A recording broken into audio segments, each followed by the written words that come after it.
office. So when I was going there, they told me, no. I told them, why did you pick my slogan? They told me, no, it's this one. They told me, no, it's this one. We have already have and our name. We have it. So I wasn't. I didn't want to quarrel about nothing. I didn't want to quarrel about. My main story is about when William Ruto became president, and he was about to name his cabinet.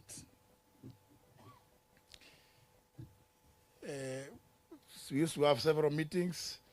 In one of the meetings, he told me that, he likes calling me JB.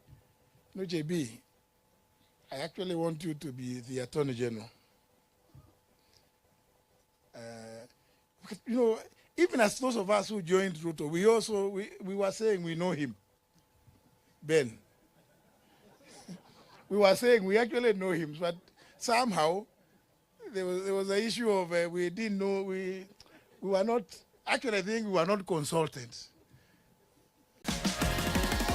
The new Red Bull Red Edition with the taste of watermelon. Maybe friends should bear the blame for not consulting some of us. Because we had had several meetings with my brother, senior brother, Stephen Kalonzo Musyoka. So I think the problem was just within what was then government. We were not consulted. So even as we were joining that Kenya Kwanza, we were saying we know this guy.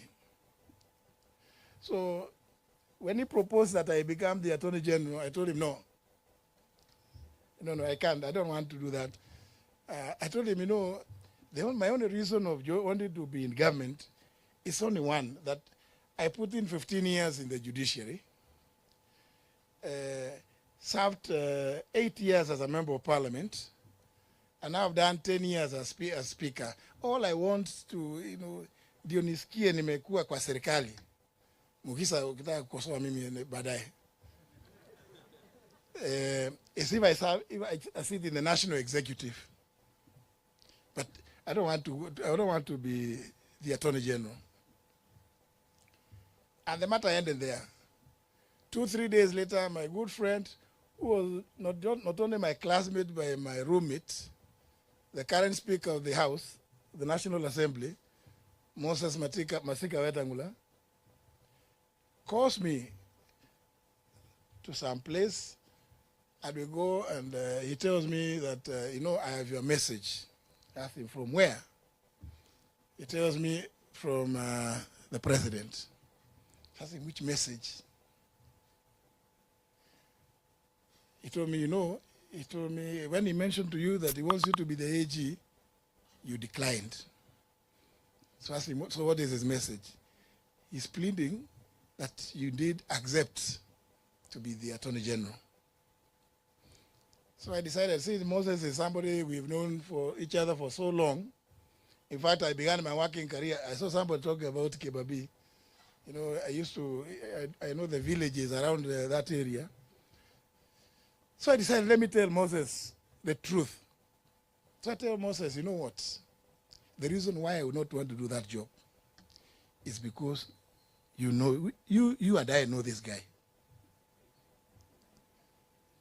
To be an Attorney General with Ruto as president is an extremely dangerous experiment. So we talked with Moses. I told him, you know what? The AG's job is to advise. The other one of going to court, it's no more because you go in public interest. And there are so many state councils. But this one of advising, you must be clear that the person who you are advising also wants to be advised. And this is why I bring in the sermon. That, you cannot advise somebody who cannot accept advice or take advice. So, because Moses told me now that is hiyo ni kali, siwezi kumwambia hivyo, wacha nimwambie tu bado unakataa. So when we met later, again, ananiambia sijamalizana na wewe JB, unajua.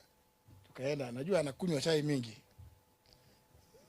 Tukaenda, tukaketi tena, chai mingi. Then I decided, let me tell this guy the reason why I do not want this job. And I told him, you know what? As AG, I would date a situation whereby my advice will not be taken.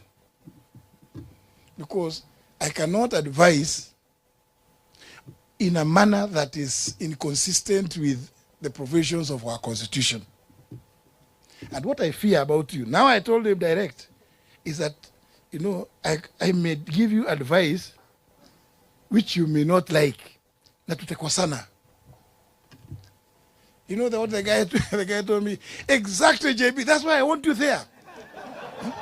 I want somebody who is firm and who is never shaken. Now, my friend Mugisa, kama mtu amekwambia ati hiyo ndio sababu anakutaka pale. So nikamwambia, if you promise that you will never interfere with my advice, my work as Attorney General, then you can go ahead and announce the cabinet. Because my stories are long, I will not go beyond that. But you can see why this sermon, I felt, was quite appropriate. You must surround yourself with wise men, wise advisors. And also, you see, within the context of governance, people must appreciate the country, that the country is bigger or greater than any one individual. It does not matter. We've been told about issues about in fact, it's His Excellency who told us about the $1, people living below $1 a day. If that cannot concern you in leadership, such that whatever it is, whatever decisions you take are acutely informed by the desire to lift those that live below $1 a day in the country, then you are not worthy in a position. You cannot take oath in public. And of course, remember our constitution says the president must be sworn between the hour of 10 a.m. and 2 p.m. Wakili Wanjiru. So you take oath in broad daylight to protect, preserve, uphold, and defend the Constitution. Among other things, also the dignity of the citizens. And then, soon thereafter, human life means nothing to you. Human life means nothing to you. That you watch human life being taken away. What they say in Kiswahili, again, kiholela. Surely. And you want people to keep quiet so that you can remain in leadership? I'm sure, my good brothers and sisters, you'll agree with me. When it gets to that, you must take a position. You must take a position. Because who is it you say you are sitting there planning for? If these are the people merely for expressing their opinions themselves about the university funding model, about the high taxes, that becomes a reason why you will take away their lives? And I keep saying, I was lucky that I was able to run to William Ruto. I'll tell him, William Ruto, I sent you a message last night at 3 a.m. I told you my son was abducted. You have not responded. He says, oh, my phone crashed. There were too many messages. And then I tell him, and before going to him, I had tried to get to talk to anybody, including, I don't want to now, but our good friend from Tharaka, Kindiki, who was then in charge of Interior. And I fire you. Norma, see Norma. And he too had the audacity of replying to me that, no, I can tell you. Because I told him, Nuldin knows where my son is. And Kindiki called me twice. I told me, no, it's not true. I have spoken to Nuldin. Asked him, but Kindiki, if you have spoken to him, why is it that he cannot pick my calls? We sit together in the National Security Council. Why? I mean, does he imagine that it's not a love affair? Since last evening, I've been trying to call him and he cannot answer my calls. So I go, given that situation, Mugisa, I drove to State House and I told Kasongo, look, my son was picked and then he's telling me, oh, my phone crashed. I said, no, just call. Call Nuldin. I'm standing next to him. And he calls Nuldin. He said, Nuldin, are you the one holding Muturi's son? He said, yes, sir. Efandi, yes. Just release him. And Nuldin says it, and I could hear, Your Excellency, in the next 1 hour, you'll be at home. Surely. I imagine how many parents in Kenya have been agonizing to date. For some of them, we are with you, Wakili Njiro and Dan Manzo.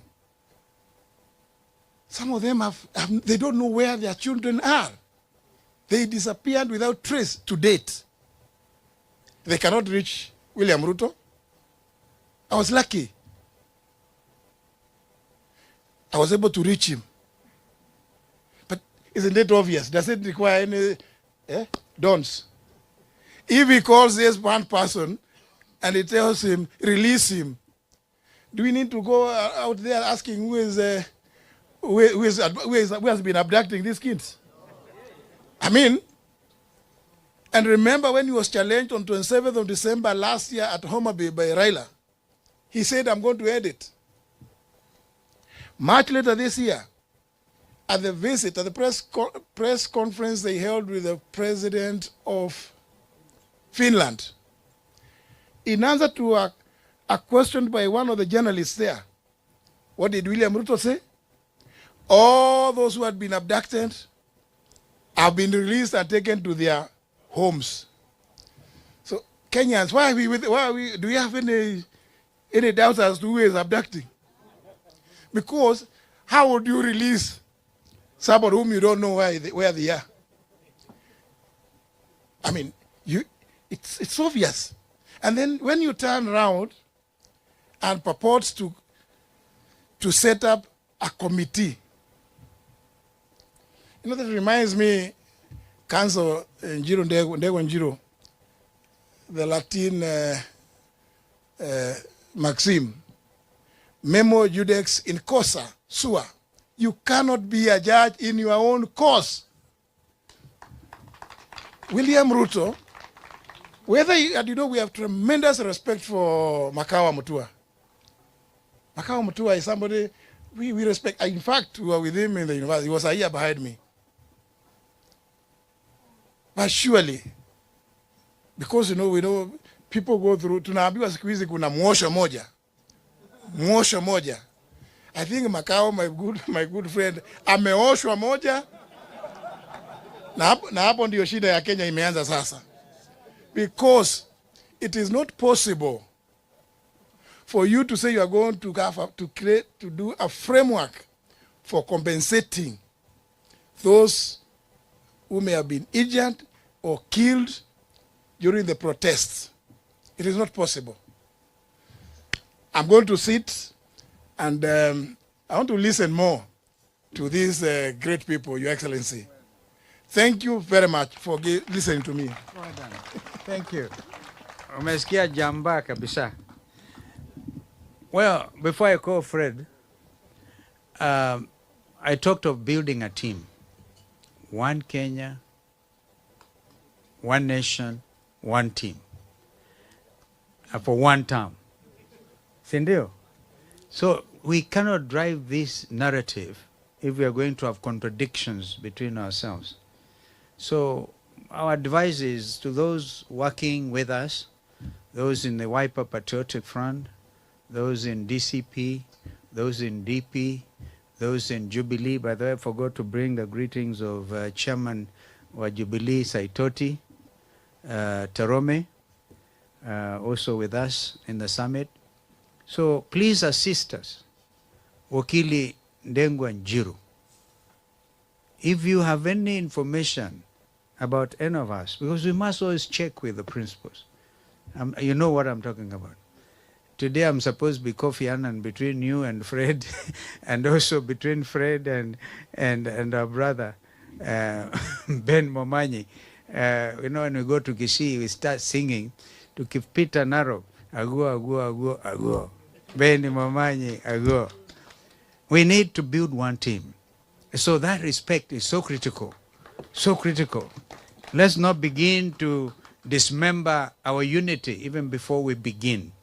And building coalitions, I can tell you, is the most difficult thing. I tried to help President Tshisekedi on the advice of Uhuru Kenyatta, who sent me there, as you know, Fred, and Kabila. And it took me 1 year to advise Tshisekedi to work with Kabila. And one time, Tshisekedi asked me, Kabila now wants to take. He says, I either take the Minister of Minister of Finance or the Interior. I looked at Tshisekedi and said, Mr. President, since you want to sign all these letters of appointment, my advice to you is the Interior Ministry. And all these other ministries, because there's a cluster in the DRC of those ministries. Tshisekedi took my advice. I don't think he regretted thereafter. So, please, before you dismember, until then, after a year after that, he started to talk about the sacred coalition. Yani sacred, what is that, Mukisa? Ile sacred. Kwa hivyo uhusiano wa ajabu huyu, na tukifanya uhusiano huu, tukibuni mambo yetu haya, jameni tusiharibiane. I wanted to say that as a caution. And my brother Fred Matiang'i, as you all know, he looks strong. Hata akiingia hapa, utaona Mukisi strong. Sinamna hiyo? I like his style of greeting people, anainua mikono yote. Yeah, kwa hivyo, somebody who must remain nameless, Fred, told me the reason Kenyans love Matiang'i is because they think akichukua hivi kazongo ndani. Kwa hivyo basi, karibu sana ndugu Fred, and thank you for coming. Thank you so much. Thank you.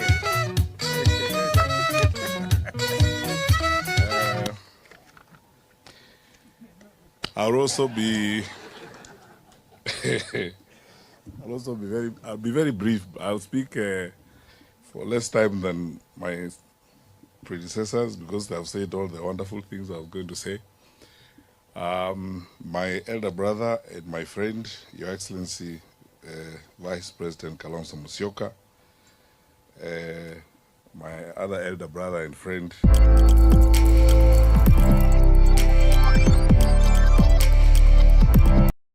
another one of my elder brothers. That's a bit of being younger than them. I'm looking at all of them. My friend, Wavinya Ndeti, Her Excellency, the Governor of Machakos. Honorable members of Parliament who are here. Makao Mulu, we work together in civil society. My brother, Obadia. My very good friend, Ben Momanyi. I actually forgot to withdraw the request from Honorable Kalonzo Musyoka that this morning we prayed together and forgot about everything. ndata ile kitu yangu ulikula nikusamee, nasema tatafuta ingine. Sitwa. And all of you wonderful people. First of all, thank you so much, Your Excellency, for inviting us. The reason I readily accepted when you asked me whether I would come for this lunch is because I am determined, and I'm going to say it here, I'm determined, like all reasonable people, to start speaking against the nonsense that goes on around this country. Because you see, the Honorable Kalonzo Musyoka and I have been the targets of choice for this administration for propaganda, malice, and cyberspace nonsense. You know, what they do is, and I keep saying all the time, I actually wish they spent as much time on the right things, or even the money they are spending, paying bloggers and all that to, you know, politic and lie about us and create things about us. Why don't they give that money to schools so that we can actually continue free primary education? So that every day, my brother Omingo Magara, who's here, and I, we just keep asking ourselves the question, how bad can it be? But look, let me pause there and say this. Listening to Honorable Justin Muturi speak, and by the way, this is, for me, this is my best possible audience I would talk to. This is my ultimate comfort zone. This is where I belong. You know, I've seen some of you, my colleagues, you are here from the university. You know, we taught together at the University of Nairobi. I think I probably am still a member of the senior common room at the University of Nairobi. And, you know, and you wonderful students, you know, the source of our inspiration and satisfaction all the time. And therefore, this is the place where I would speak to you candidly, straightforwardly, without drama and innuendo, and tell you things as they are, because here, logic and reason rules. Because, and so I start by saying this. 3 points I'll make. Listening to what Honorable Justin Muturi says this afternoon, I keep asking myself this question I have wondered all along. After the elections in 2022, what is wrong with us as a people? Because I remember I went to a conference of bishops in Westlands when I was Cabinet Secretary for Interior, and a bishop challenged me about money and said, you know, these wonderful people in one party are going around promising everybody billions, Mama Mboga billions, billions. Where have you taken the money? And I told them then, as all of you have proved today, that that is a lie. These people are lying to you. There's nothing they're telling you that is truthful. They're telling you things they think you would like to hear and vote for them.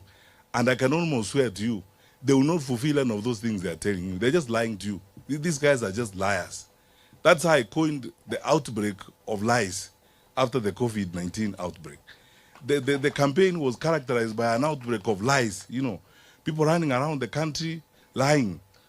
And you can see yourselves that we have started season 2. They have started season 2 of those lies. You know, we're flying around the country, they're telling people about empowerment.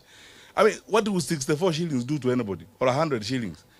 Now they are bamboozling villagers, you know, with helicopters and so on.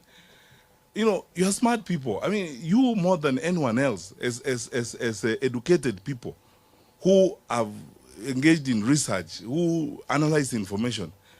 Please, wonderful people, there are people who lost their lives fighting for the independence of this country. What we are being asked to do is nothing compared to what some of our forefathers have done. The sacrifices people have made to get Kenya to where it is. There are other people. I mean, I have to be honest with you, and then let's say things the way they are. There are people, including Mzee Raila himself, who have gone to detention, and other people suffering for this country to get us to where we are today. And many of those people, I cannot name today, who went to detention, suffered, getting us to where we are today. What we are being asked today is to make the right decision for Kenya. And the right decision for Kenya is that our good friends in the administration have clearly failed to manage the country. And then you don't even need a PhD. It's not rocket science. You can see clearly they cannot manage the country. And in place of, because governments, if you are an incumbent government, you run on your record. Because what they should be trumpeting now is their record, saying, you know, please, we need more time so that we can complete this. You can't ask for more time to do nothing because you have done nothing. You're asking for more time to do more nothing. You know. Because that is what this is all about. And for you guys who are here, wherever you go, the challenge we have, and that's why I would like to be very direct on this matter, the challenge we have is to talk to fellow Kenyans. Forget about this business of the tribes and regions, I don't know whose turn it is and so on. Look, we are facing a real danger as a country. Look at, I can speak to you as a former Minister of Security. Look at what's going on in Mandera. How? An independent country like this that's supposed to have an infrastructure in place and so on. What is that going on there? Look at what's going on in our cities and so on and so forth. You know, the rate of crime going up, you know, every day and so on. And if you doubt me, talk to people in the security sector in the country. They tell you their woes and their challenges. People talk to us. People are even going to whatever extent to look for private opportunities to speak to us. Their woes and their cries and the challenges they're facing, how they're facing all these problems. So I want to ask you this question.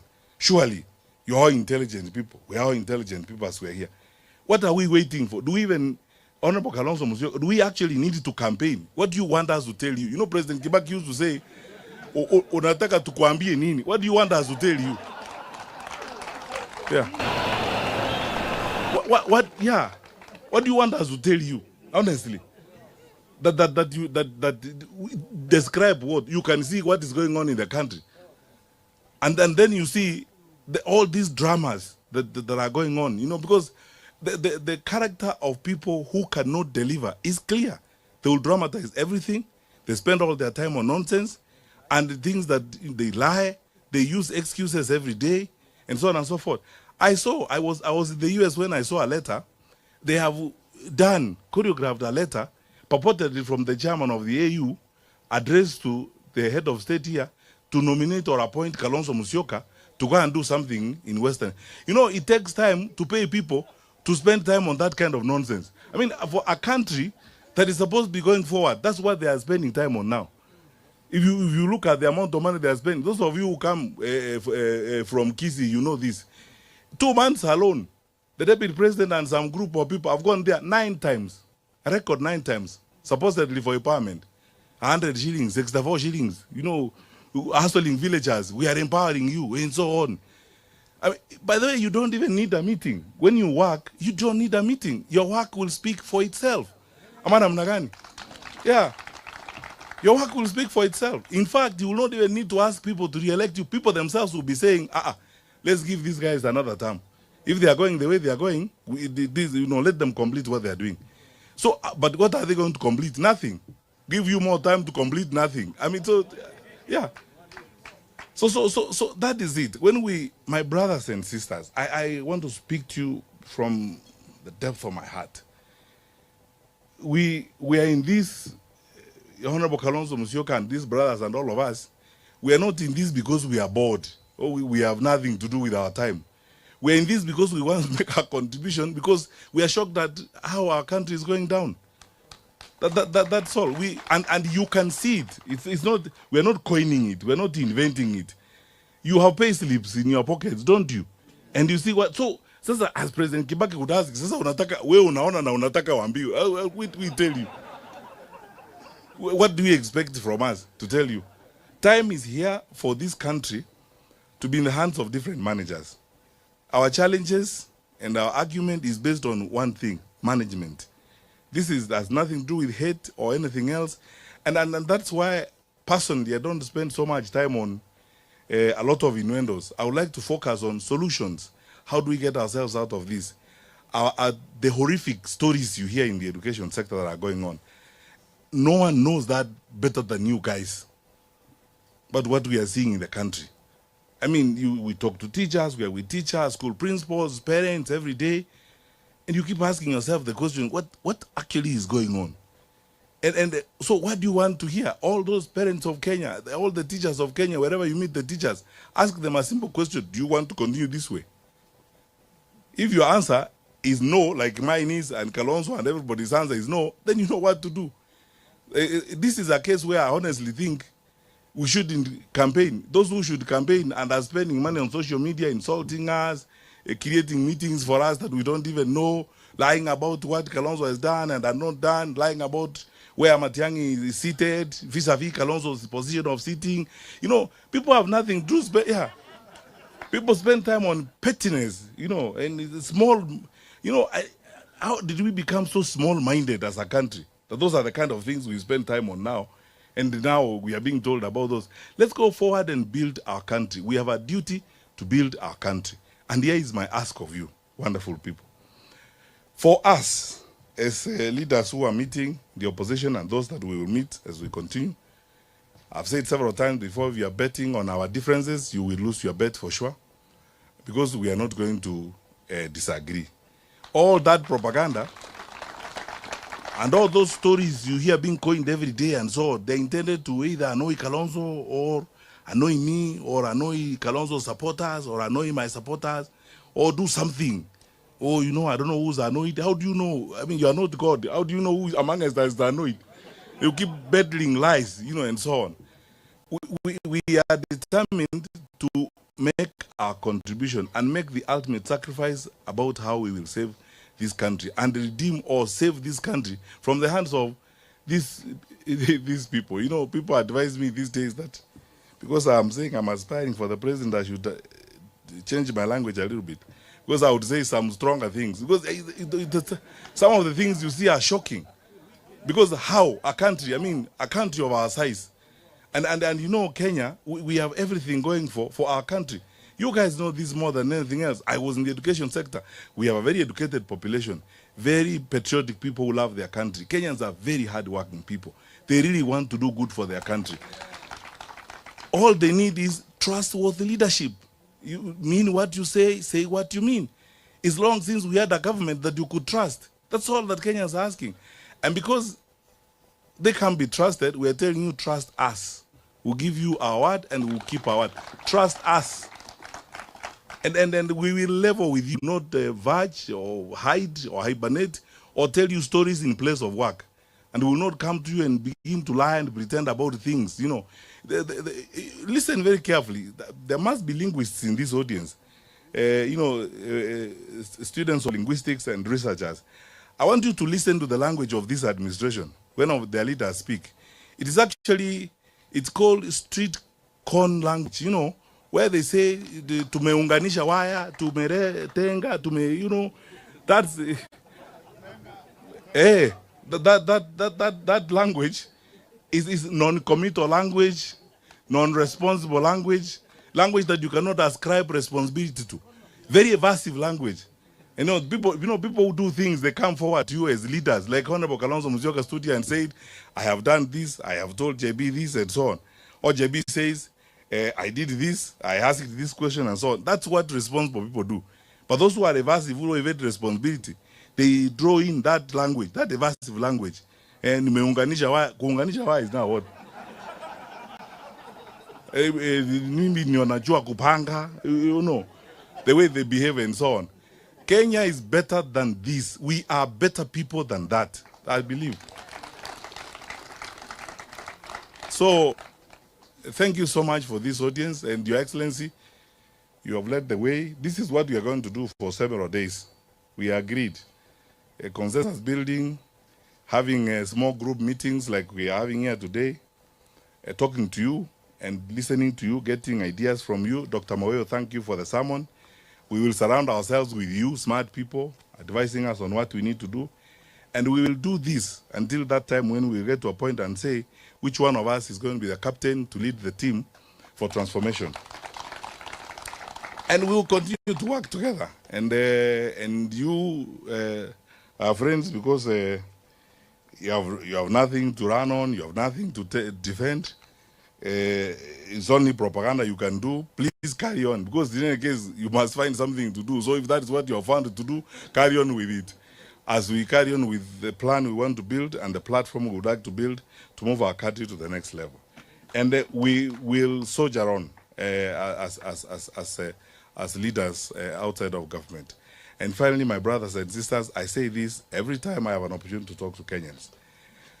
We are stronger, and there's nothing wrong with our country. I mean, this is a wonderful country. It's our only home on earth. God has been kind and gracious to us and gifted us a wonderful country. let's take care of it. The challenges we have, the momentary challenges in our leadership, are not our destiny. You know, that language, those kind of lies. You know what Dr. Kitui was asking here? You university professors are researchers. You know, when a guy tells you that they are of the place, we were actually working the math in the morning together and were saying it must mean that every 5 or 10 households in that area has got a clinic. Is that possible? You expect that we will believe that? You know, so you know, please let us not accept these intellectual insults and abuse we are getting as a people. Let us stand up, crank ourselves up, dust ourselves together, move forward, vote these fellows out, and form a government that will take Kenya to the next level. And demonstrate our seriousness as a country. We are a serious country. We cannot be managed like this. We are serious people. How can we accept to be managed like this? And indeed, we have capacity to manage ourselves better. So, my parting shot, Honorable Kalonzo Musyoka, is let's do every one of us who are seated here. I want to ask you, please, prepare to do a good thing. You know, in life and in the history of your country, you do a good thing when you improve your country's welfare. And now, as we are moving forward to the elections, please prepare to do a good thing. And the good thing can't be returning these people. So you know what the good thing is. And you educated people. Yani kama tuko namna hii vile tulivyo baada ya miaka 3. Another 5 years of these people, do you think you will have a country? Takuwa hata umeuzwa wewe mwenyewe unafika Dubai. God bless you, my friend.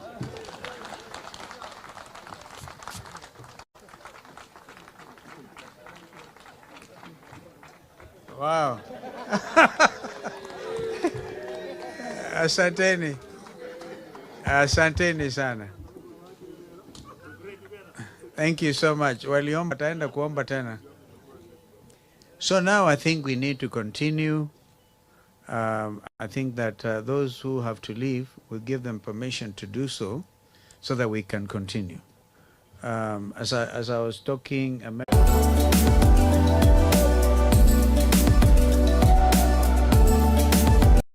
Asia ako wapi? Ako kule. Thank you. Thank you. So we will continue, and we thank you so much. Those are inspiring things. And I think that even as the dawns meet here and go wide and far, you realize, for example, the people of Kericho, we had Professor who spent a lot of time in Kericho. And if you know why Governor Mutai had to be impeached, and he called me. I've never spoken to him before. 58,000 acres of tea.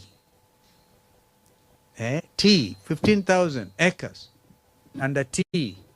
Wanataka wachukue. And this governor was saying no over my dead body. So he had to be impeached. Well, that one did not go through. And so Governor Avinya, you guys have to be bold as well. Stand for your people and be very, very bold.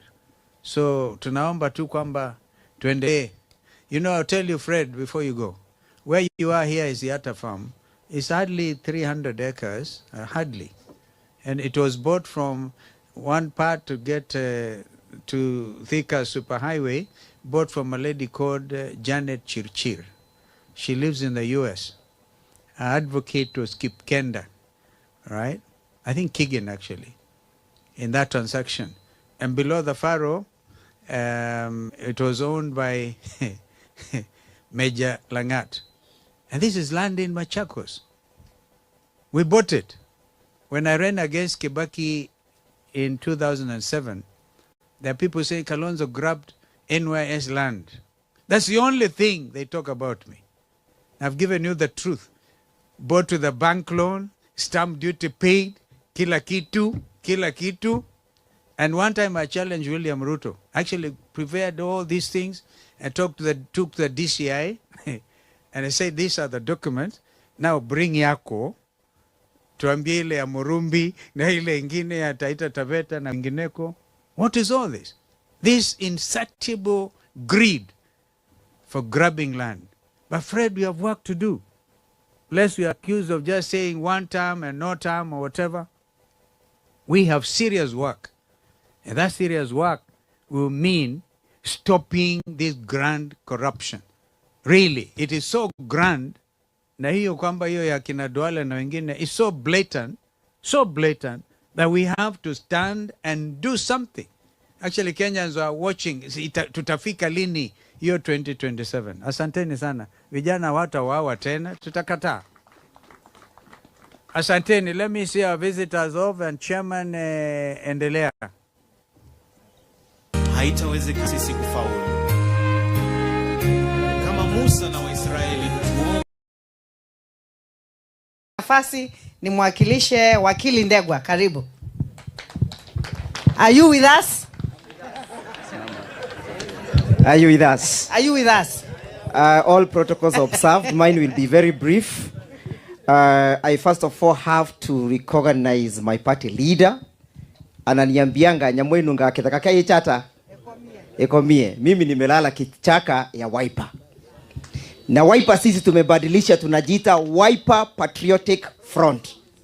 Na sababu ya kubadilisha chama chetu jina ni kwa sababu tunataka tuungane mkono na nyinyi. Comrades power. Comrades viva. Hiyo ndio maana yake tumebadilisha jina ya chama yetu. So you have a home in Wiper Patriotic. It's a youth-oriented political party. Na kama unataka kujisajili na chama cha Wiper, ona huyu kiongozi. Kiongozi simama. Ya pili, nikiangalia katiba yangu ya Wiper, inaniambia presidential candidate wangu ni nani. Mimi inaniambia katiba yangu ya Wiper. Katiba yangu ya Wiper inaniambia my presidential candidate is Stephen Kalonzo. Mimi ni katiba yangu inaniambia. That's what my constitution says. Na tunangojea hao viongozi waende waongee. Wakituambia ni Fred Matiang'i, mimi niko nyuma yao. Wakisema ni Justin Muturi, niko hapo. Wakisema ni daktari, niko hapo. Lakini si katiba yangu inaniambia. Nimefanya makosa ya kusema vile katiba yangu inaniambia. Ya mwisho, huyu Kasongo amezoea watu. Hii compensation team ametengeneza ni compensation team ambayo inaenda kinyume na sheria. The only person who has the capacity to determine the question of compensation under the Constitution, under Article 23 of the Constitution, is the High Court of Kenya. It's the only mandated body to determine the question of compensation under the Constitution. Sasa ya mwisho, sisi tuko katika one term. Tuko nyuma ya hawa viongozi. Lakini katiba yangu ya Wiper si imeniambia? Imeniambia ni nani? Imeniambia ni nani? Harambe! Harambe! Ya mwisho, tunasema, nikisema harambe, tunasema one term. Nikisema harambe tena, unasema kukomboa Kenya. Harambe! Harambe! Iyo kukomboa Kenya, pia ni kukomboa payslip yako. Moto yetu ya Wiper, the Patriotic Front, ni kukomboa nini? Harambe! Harambe! Asante sana wakili Ndegwa. Yangu ni kuongea na kuambia viongozi devolution is under threat. Devolution is under threat. Muliona chairman wangu wa Council of Governors akiongea. The two governments are distinct. Kuna national government, kuna county government. Na hakuna kitu kibaya kama sisi ni magavana, tuna lead counties zetu, tunaambiwa whether you like it or not, we are going to do it. Life is not like that. Hii dunia ni watu kuongea na kusemezana. You cannot force things down the throat of people, not even your own children. With your children, you need to negotiate with them. You need to talk to them, not at them. And you need to agree. We are I can say we are not happy as the Council of Governors. And we are going to come out very clearly now. We will talk. Hatutakubali kusukumiwa vitu. Tunaambiwa na wanajaribu kusema corruption, Sasa wametoa corruption kwa national government. Now ma governors ndio wanasukumua corruption. Governors ni corrupt. Governors ni corrupt. These people take more than 85% of the national government, of the funds. As we only have 15%. Nataka mtuambie, hii 85% inaenda wapi? Na 15% is only shared between 47 counties. You see, we are not going to nambia tena tumia maneno ya procurement plan. Your procurement system yao. You know your dons. You know very well. With that system, you must first try it out, isn't it? And if it works, because you run it parallel with the old system. And if it works, then you change over to the new system, leaving the other system as a backup. Tunaambiwa tuamke asubuhi tutumie system. Hii system hatujui kama inafanya hatujui kama inafanya kazi. By the way, haifanyi because ilipelekwa Makueni, ikapelekwa counties zingine, haikufanya kazi. It didn't work. You know? Na sisi kama magavana tumekubaliana tena maneno mengine tunaambiwa maneno ya SHA. Sorry, maneno ya maneno ya the doctors. Universal healthcare workers. Sisi tuwachukue. Tutawachukua aje bila kupatiwa pesa? Hawa ni watoto wa watu, sisi hatuna budget. If they want to devolve, they must devolve everything with their funds. We have been very patient, His Excellency. Lakini umetusukuma kwa kona. Na hii system tunaambiwa tutumie, ianze kwanza kufanya national government. Show us in one ministry that system is working. If we see that is working with the other ministries, then we don't have a problem. Isn't it? Lakini hauwezi kuja kuanza kusema unatupa kwa counties na national government haijafanya nini? National government haijatumia. Kuna mambo mengi, there are so many functions.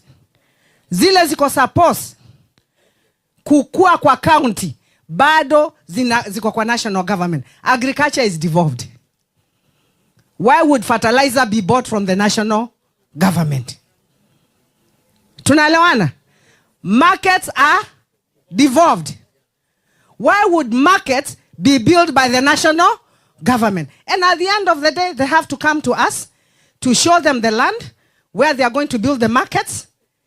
And after, they don't want even to give the governors the money. They want to spend the money themselves. But we show them where they are going to, mali wataenda kujenga soko. Wa Kenya, sincerely speaking, it is high time we woke up and just spoke the truth and tell the president vile mambo iko. Na akikataa, waamuzi ni nyinyi. Tunaelewana? Akikataa waamuzi ni kina nani? Mumesema ni nini? Mumesema ni nini? Hata akikubali. Hata akikubali mumesema ni one term. Hata akirekebisha. Mnasema ni one term. Hata akiresign. Mumesema ni one term. Hata akilia. Hey. Hapa maneno imefanya nini? Maneno imefanya nini? Maneno imeharibika, si ndio? Na watoto wetu, let me tell you, we love you so much. We have always stood by you. Never be cowed by anyone to tell them the truth. Don't let somebody make you coil. Tell the truth and with respect. People will respect you. Sio mnashtuliwa hivi, mnaanza kuingia kwa box. Tunaelewana? Kama kitu ni mbaya, semeni ni mbaya. Kama ni mzuri, ni mzuri. Na mjue sisi, let me tell you, I'm a woman. I'm a mother. Musidanganywe, sisi wote wa mama ni chama moja. All the mothers ni chama moja. Na sisi wa mama wako wapi? Wa mama wako wapi? Chama yetu ni moja. Na sisi tuko nyuma ya watoto we. We are going to support our children. Are we going to do that? Na nyinyi kina baba, mchukue mkimbie nayo. Asanteni, Mwenyezi Mungu awabariki. Hili liwe ni ombi la Arambe! Arambe! Asanteni sana, Mwenyezi Mungu awabariki. I would like to take this opportunity to welcome my party leader, His Excellency Dr. Stephen Kalonzo Musyoka. Na as Excellency akikuja, ndugu zangu ninawaambia, stick together. Please stick together. We beg you and we pray to God that you stick together. Asanteni. Thank you. Thank you. Ni kama muna address Uhuru Park. Mumesahau tuko kwa shamba. I had taken the opportunity to welcome those who came before our distinguished principals. Na nikasema kwa niaba ya familia, you are welcome. Mojihisi, and we said there's no stress here. And nobody is going to spread any stress. Kwa hivyo, karibuni tena. Now, because our visitors have to go, I will be with you for as long as you require my presence. So, wale ambao mko tayari, tutachinja ng'ombe baadaye. Wale ambao hataki kwenda Pwani University, I'm told mulilala Kitui, mkija huku. But please allow me to say one or two things before I invite my colleagues. Yamezungumzwa sana mambo mengi na university dons, and please recognize we are talking about 23 public universities represented at this event. Tuwapigie makofi. Please also recognize we are talking about 30 university student leaders who are here. Tuwapigie makofi vile vile. I also want to recognize some other young people. There's Kamau wa Gen Z. Simama tu onekana pale na kijana yangu. From Limuru, we call him Kamau wa Gen Z. There's also Muriuki Dwega from Embu. He's actually our deputy organizing secretary for Wiper Patriotic Front. Is there some other person I haven't? Of course, Mzee Wambutura. Now, Engineer Wambutura is my neighbor here, and he's also a very senior ranking member of the party. Who else is there? Oh, Executive Director, Engineer Milai, Accountant. Bana Milai, thank you so much. Am I leaving out somebody else? So we leave the university dons on their own, because I want to hear from Kinoti today.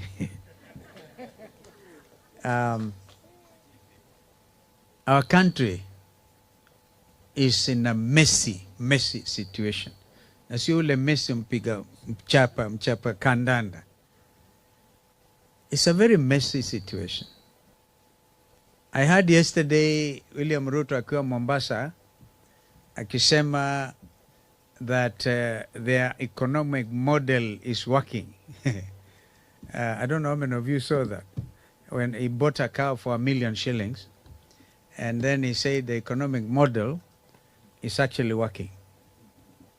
Now, how can it work when Kenyans who now live below the poverty line, and our brother Fred Matiang'i has been working at those levels of the World Bank and IFC, the Bretton Woods institutions, and somebody who cannot afford $1 per day is seen to live below the poverty line.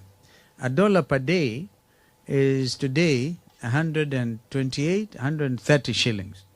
How many Kenyans today, clearly, yani tuambiane ukweli, ambao hawezi kabisa siku moja kupata shilingi 130? Ni wengi.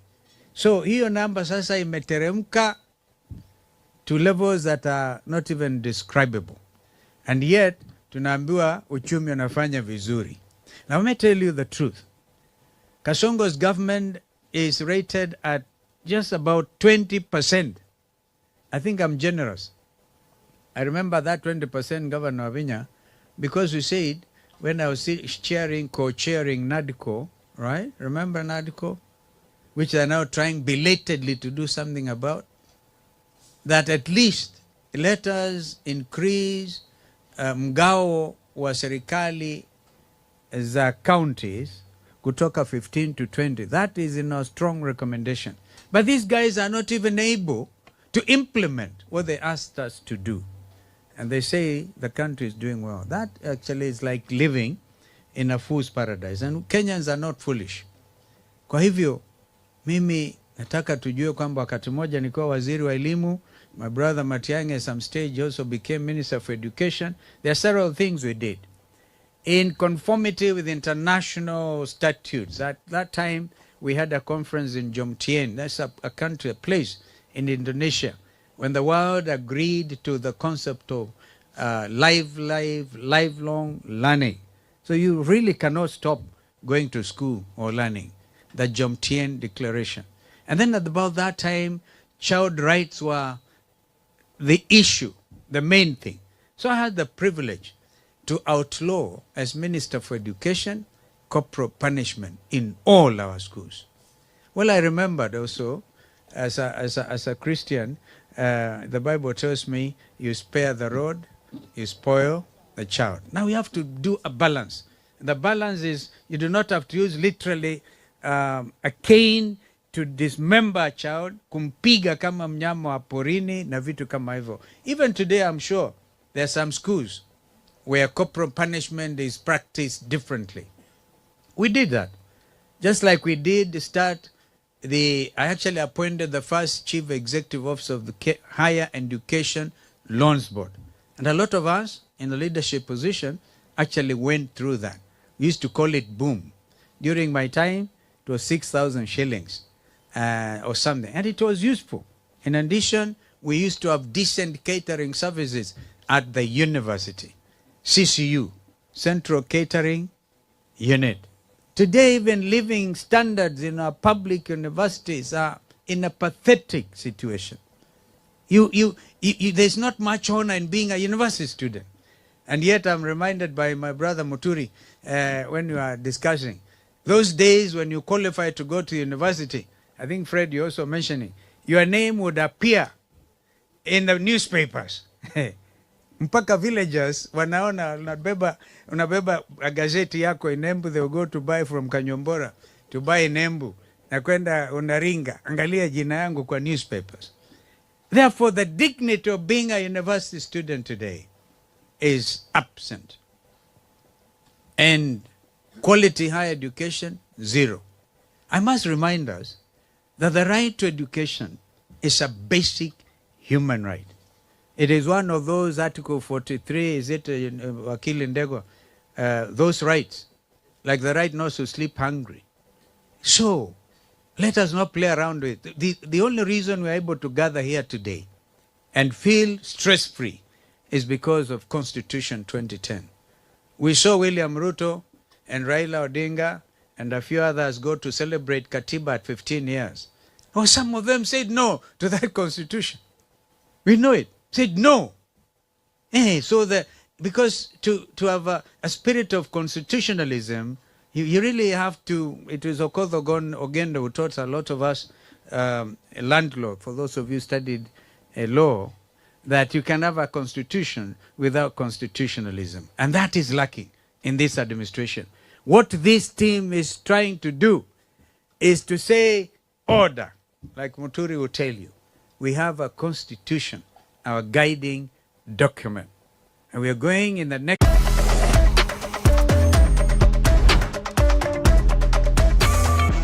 For example, recognizes the Universal Declaration of Human Rights, imported, I think, via Clause 2 of the Constitution, right? Or Article 20 of the Constitution, that these are parts of a domestic law. Men, I can also teach law at the university.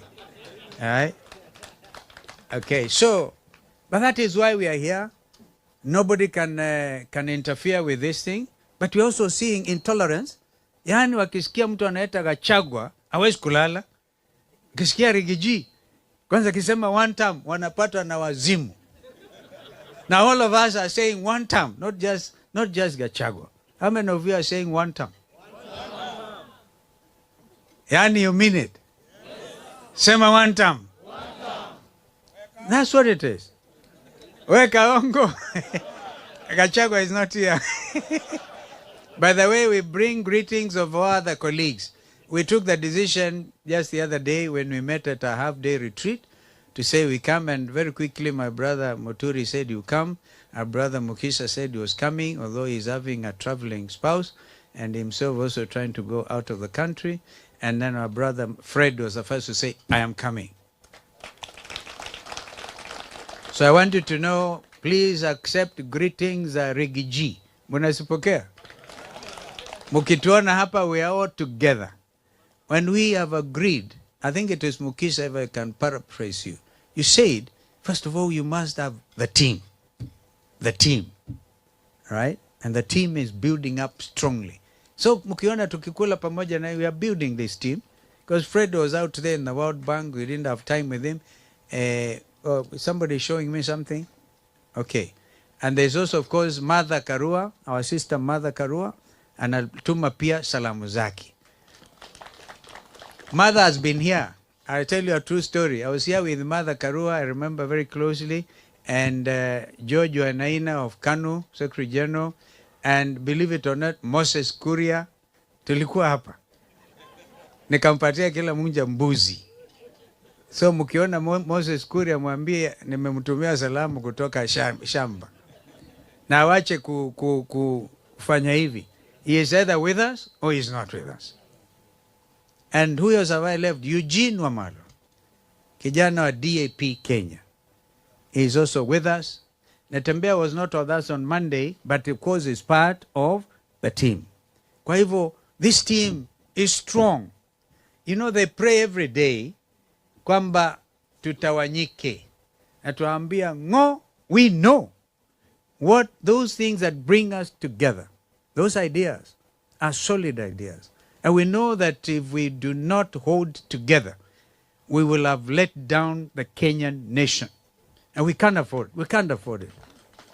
Hatuwezi kabisa kamwe kufanya hayo. But again, I repeat, I just came today to listen to these dons, and we have heard. Actually, the country is here. That's a beautiful thing. Listen to a friend from Homa Bay.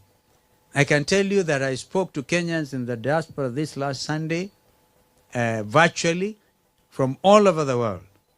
They came and they spoke.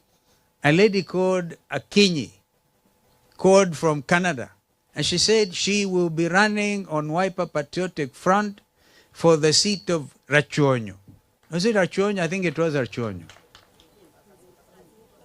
Karachuonyo. It was Karachuonyo. Thank you. Karachuonyo.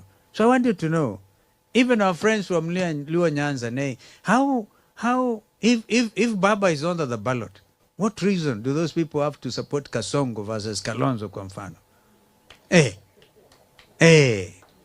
Hamna kabisa. There's no way. Because the issue is Baba. Hata kama, I think it was Momanyi said, hata kama wakisimama wote pamoja, it's even easier. It's a democracy. It's a democracy. Kwa hivyo sisi tumeamua kukaa pamoja. And on that note, allow me to call Mukisa akuje hapa kidogo aseme jambo, akifuatwa na ndugu yangu our brother, the Speaker, the Attorney General, who is also the chair of the People's Restorative Justice Commission. That is the body that is going to make sure this country lives under the rule of law, and there will be proper and just compensation for those of our young people, the Gen Zs and others who have suffered death, injury, dismemberment even of their own physical being, and torture to their families, and torture to the whole nation. We will address these issues to the highest level possible, including and not limited to the International Criminal Court. That is the responsibility of our brother J.B. Muturi. But this is Dr. Mukisa Kitui. Mukisa was the highest ranking. I don't think there's another Kenyan who has served at that level. The highest ranking international public servant. The Secretary General under the UN system. And you know Kenya is a UN headquarters country. After Geneva New York, and I think Austria, Vienna, even Vienna. We are bigger than Vienna. And now these are growing bigger. There are things who took this country what we've been able to do. Like when I was Minister for Foreign Affairs and our late brother Kofi Annan came and said before he left the airport, I've fulfilled what I promised, and that's how Nairobi became the UN headquarters. But Mukisha Kitui served the whole world from Kenya as a Secretary General of UNCTAD, United Nations Committee on Trade and Development. I don't think we have a bigger authority. And you people here, university dons included, we are really fortunate to have Mukisha. Come and say jam. And by the way, Mukisha, we have agreed, is our spokesperson for our togetherness. And we have seen a few people express displeasure. But let everybody, it's a democracy. We have made our choice. Well done, my brother. Asante sana. Mheshimiwa Stephen Kalonzo Musyoka, mwenyeji wetu. Waheshimiwa vinara wa serikali mbadala.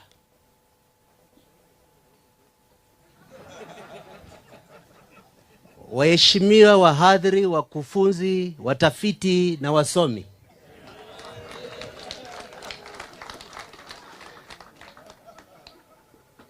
Mheshimiwa Gavana, waheshimiwa wabunge, wageni waalikwa, hamjambo. Kwa niaba ya serikali mbadala ya Kenya ambayo imeamua ni one term, one team, one nation,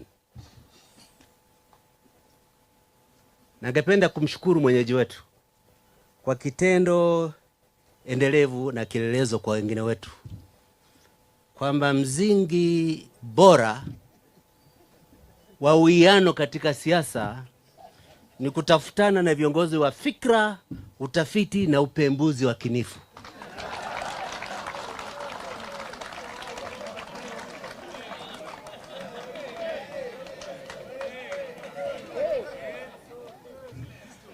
Ambao hawajui upembuzi wa kinifu kwa Kiingereza inaitwa critical analysis. Sisi tunajua kwamba tumekuwa tunafanya siasa kama lele mama. Kama malezi ya mama, kama kitu cha mzaha. Mjinga anakuchezea na kupatia shilingi 10 unasema wewe peke yako. Unaalikwa kukutana na watu wa fikra unasema nitalipwa nini? Yaani wewe utoto umekuwa ndio mwelekeo na mtamshi yetu kama Wakenya.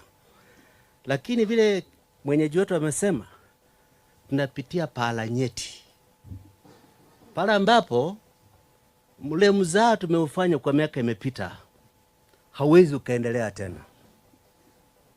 Ukiona vitu wanafanya kama katuni kengine kutoka huku Northeastern kanaitwa Duale, kalifukuzwa, kalikataliwa na viongozi wa kimajeshi kwa sababu ya tabia yake na ulafi wake. Amekuja sasa afya, anatueleza kuna compliant hospitals in Northeastern Kenya 700 kwa SHA.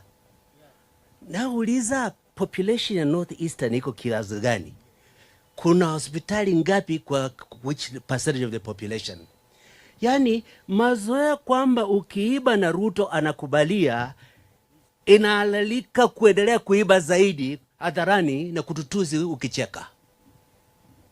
Samani, hatuna muda wa kutosha, mimi ningependa nikaongelea muda mrefu, lakini tu ni kusema sisi tunaheshimu sana